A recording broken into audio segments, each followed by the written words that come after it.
দাদর railway station মুম্বাইয়ের অন্যতম গুরুত্বপূর্ণ এবং ব্যস্ততম রেল জংশন, যা পশ্চিম এবং মধ্য রেলওয়েকে সংযুক্ত করে।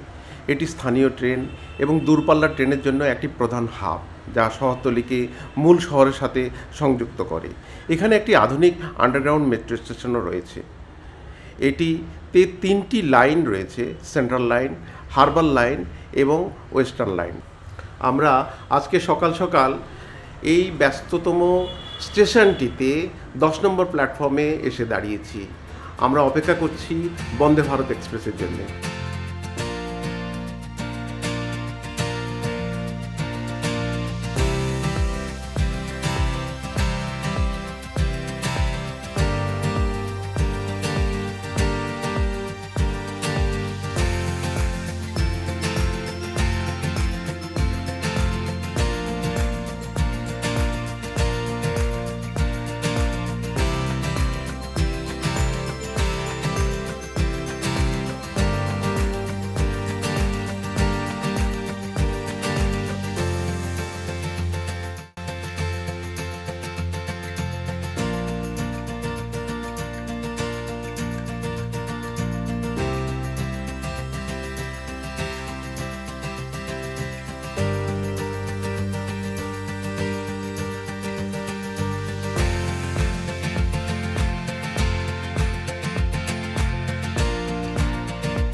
সবাই মিলে চা খাচ্ছি।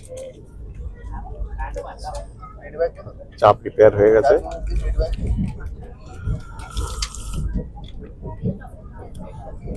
মোটামুটি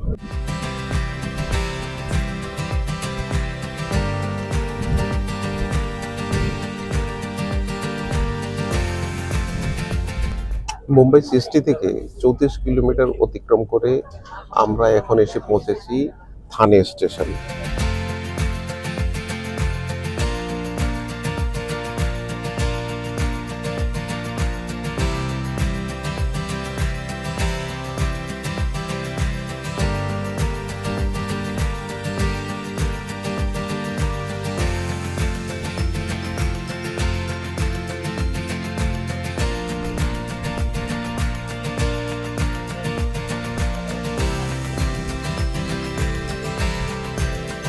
সামনে আসে কল্যাণ স্টেশন। ট্রেনটি 3 মিনিট দেরিতে চলছে। ঘড়িতে এখন বাজে 7:17। সামনের স্টেশন কল্যাণ।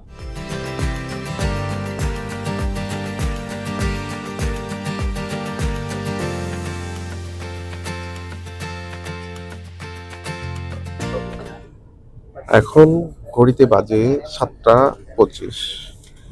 এই ট্রেনটি কল্যাণ স্টেশনে পৌঁছানোর কথা ছিল 7:11 ট্রেনটি 14 মিনিট লেটে চলছে।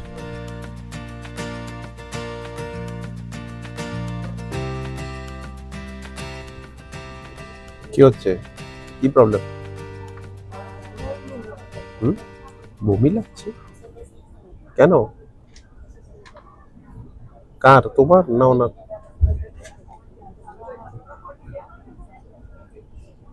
চকলেটও তো নেই। আচ্ছা, চকলেট আছে?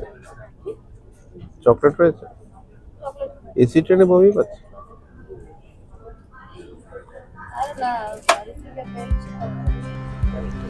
সূর্য উদয় হচ্ছে, ভোরের আলো ধীরে ধীরে ফুটে উঠছে। বাইরের দৃশ্যগুলো একটু অস্পষ্ট হলেও এখন ধীরে ধীরে দৃশ্যমান হচ্ছে। দেখতে পাচ্ছি কি সুন্দর দৃশ্য।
এইমাত্র ব্রেকফাস্ট দিয়ে গেল, দেখছি কি কি আছে ব্রেকফাস্টে। ব্রেকফাস্টে প্রথমে গাজর, আলু ভাজা, অমলেট,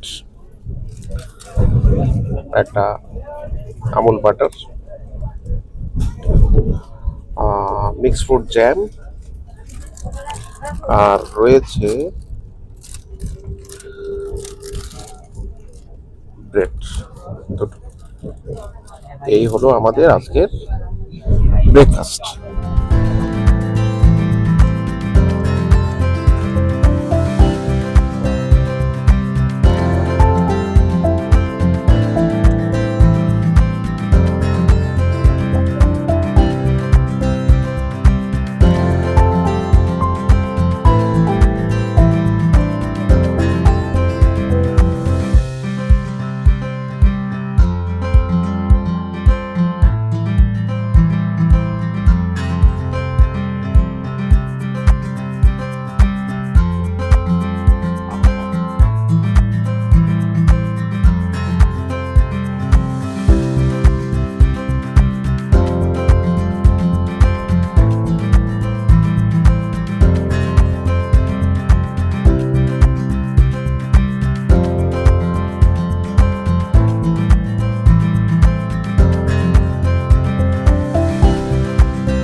এটা কোন ট্রেন রে? কোন ট্রেন এটা?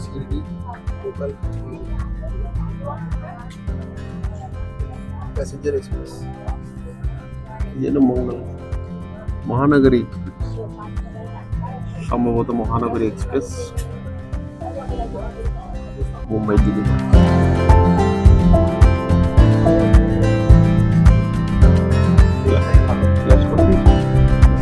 ট্রেন তো চলছেই না, ভালো খাবো ওখানে বেরিয়ে আসি।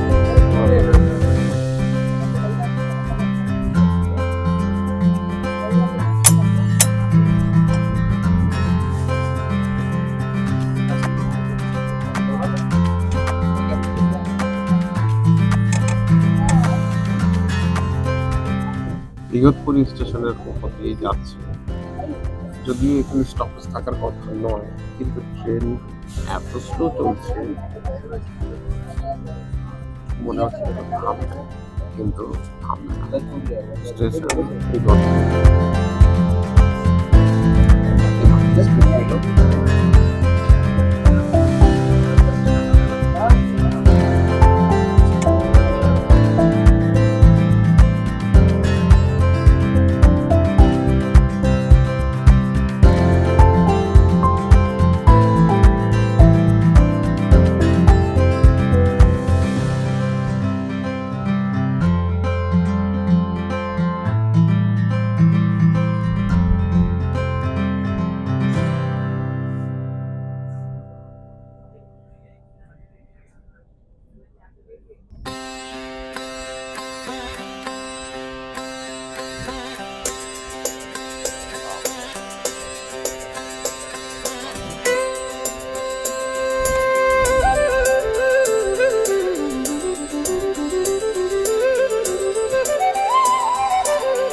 Station Nashik road.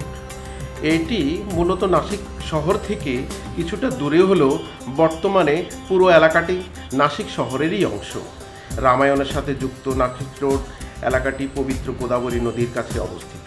কাছাকাছি এলাকাগুলোতে মুক্তিধাম মন্দির, পঞ্চবটি কেভস এবং বিভিন্ন সুন্দর সুন্দর জলপ্রপাত যেমন সোমেশ্বর ওয়াটারফল অবস্থিত। এছাড়া ত্রম্বকেশ্বর মন্দির এইখানেই অবস্থিত।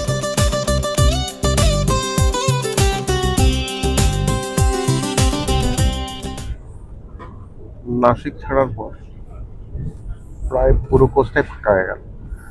আমরা ছাড়া আর গুটি কয়েক প্যাসেঞ্জারই রয়েছে।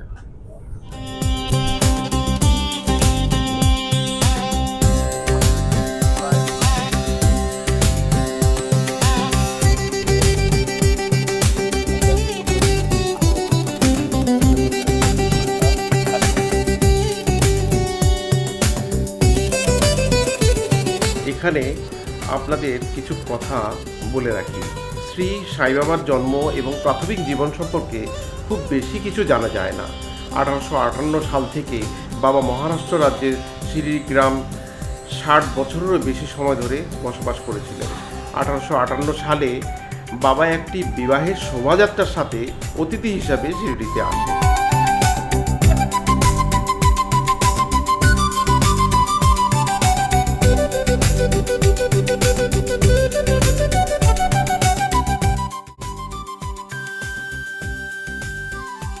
অবশেষে আমরা এসে পৌঁছেছি শিরডি সাইনগর স্টেশন। ইয়া সাই অর্থাৎ স্বাগতম সাই, এভাবেই।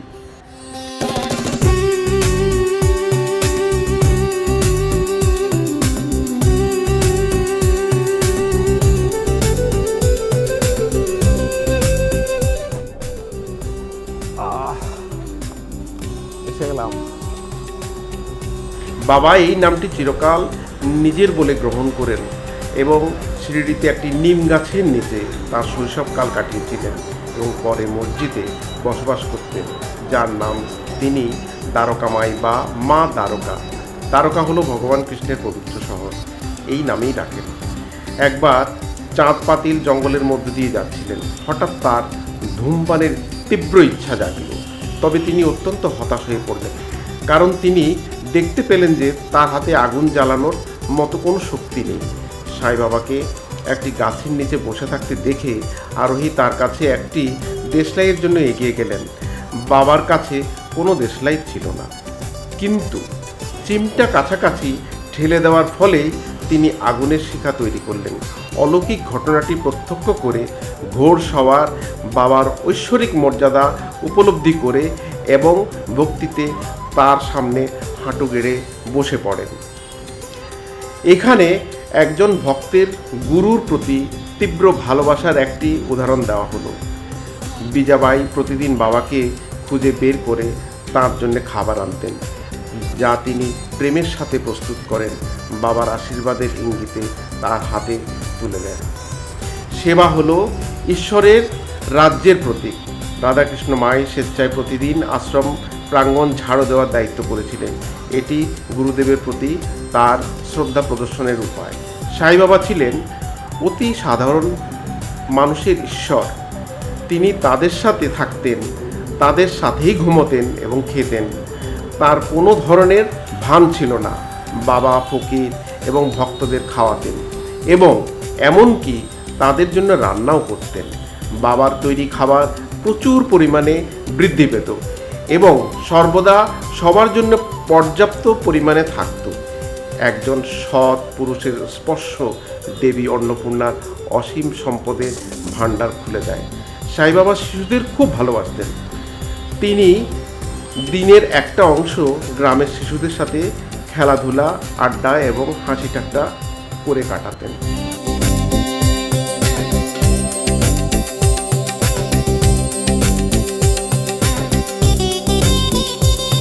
শিরডিতে আসার আগেই আমরা এখানকার সাই আশ্রম ভক্ত নিবাসে রুম বুক করে এসেছিলাম।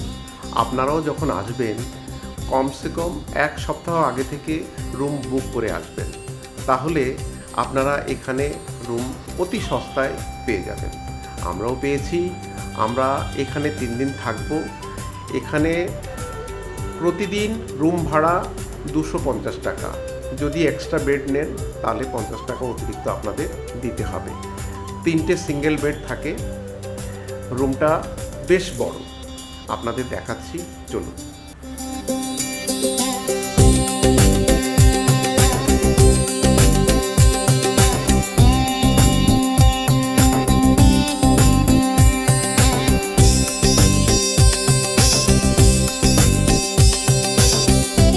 সাই আশ্রম ভক্তনিবাসে প্রতিদিন ভক্তদের জন্য ফ্রিতে খাবার দাবারেরও ব্যবস্থা আছে। আপনারা ইচ্ছে করলে এখানে সাই বাবার প্রসাদ গ্রহণ করতে পারেন। সেদিন দুপুরবেলা আমরাও প্রসাদ গ্রহণ করেছি। খুব পরিষ্কার পরিচ্ছন্ন, স্বল্প মাত্রায় দিলেও খুব সুস্বাদু ছিল সেই খাবার। এই দিনই সন্ধেবেলা আমরা সাই বাবার দর্শন করতে বেরিয়ে পড়েছি, বিন্দুমাত্র দেরি করিনি। এখানে একটা কথা আপনাদের বলে রাখি, মন্দিরের ভেতরে কোনো রকম ইলেকট্রনিক গ্যাজেট অ্যালাউ নেই। আপনার কাছে মোবাইল, ক্যামেরা যাই থাকবে বাইরে আপনাদের জমা করে ভেতরে ঢুকতে হবে। আমরাও তাই করেছি, তাই ভেতরের কোনো ছবি আপনাদের দেখাতে পারলাম না বলে আমরা দুঃখিত। আমাদের পরবর্তী গন্তব্যস্থল থাকবে শনি সিংনাপুর।